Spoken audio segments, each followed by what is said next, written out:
Hello all, I am Dr. Radhika Bang, consultant rheumatologist from Nagpur.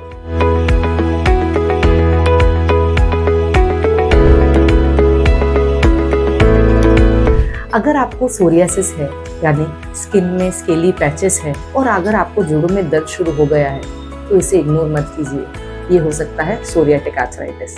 तो psoriatic arthritis होता क्या है?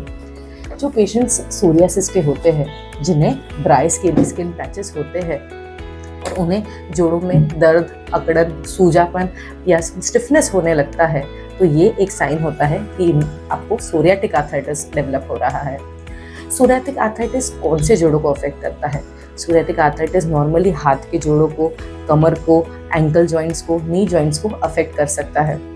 Classic feature जो डैक्टिलाइटिस होता है वो होता है डैक्टिलाइटिस यानी पूरा एक उंगली का या पैरों की उंगली का या हाथों की उंगली का एक प्रकार का सूजन जो पूरा ही एक सॉसेज फिंगर जिसे कहते हैं उसके जैसे दिखने लग जाता है। ये एक बहुत क्लासिकल फीचर है सोरियाटिक आर्थराइटिस का। पर कभी कभी पेशेंट्स होते हैं जिन्हें सोरियासिस नहीं होता है और ये डैक्टिलाइटिस जैसे फीचर डेवलप होते हैं। तो इनमें क्या सटल क्लूज होते हैं जो हमें सोरियाटिक आर्थराइटिस की तरफ इशारा करते हैं? जो नेल चेंजेस होते हैं, जैसे कि नेल का पीलापन, नेल जल्दी से टूट जाना, नेल रीग्रोथ नहीं हो पाना, नेल क्रैक जैसे दिखना, ये सोरियाटिक आर्थराइटिस में पाया जाता है। उसके अलावा स्काल्प सोरियासिस, ये हिडन एरियाज ऑफ सोरियासिस होते हैं। तो जब भी कोई पेशेंट आर्थराइटिस का आता है तो हम यही देखते हैं कि ये एरियाज में कहीं कोई हिडन सोरियासिस के साइंस तो नहीं है। इसका डायग्नोसिस कैसे होता है? ये मेनली क्लिनिकल डायग्नोसिस है, जिसमें स्किन में जब सोरियाटिक पैचेस होते हैं और साथ में जोड़ों में अकड़न या सूजन या स्वेलिंग दिखता है तब ये डायग्नोसिस बनाया जाता है। ब्लड टेस्ट इसमें कोई ऐड नहीं करते हैं डायग्नोसिस में, जैसे रूमेटॉइड आर्थराइटिस में करते हैं। ट्रीटमेंट क्या होता है? ट्रीटमेंट अलॉन्ग विद डर्मेटोलॉजिस्ट हम एक ट्रीटमेंट प्लान कर सकते हैं, जिसमें जो दवाइयाँ स्किन के लिए उपयोग होती है वो हम जोड़ों के लिए भी उपयोग कर सकते हैं। आज के समय में बहुत अच्छी दवाइयाँ अवेलेबल है जिससे जोड़ों का दर्द और स्किन का सोरियासिस दोनों ही काफ़ी कंट्रोल होता है, जिसे बायोलॉजिक्स कहते हैं। तो ये दवाइयाँ उपयोग करके आप दोनों कंट्रोल कर सकते हैं, आपका जोड़ भी और आपका स्किन भी।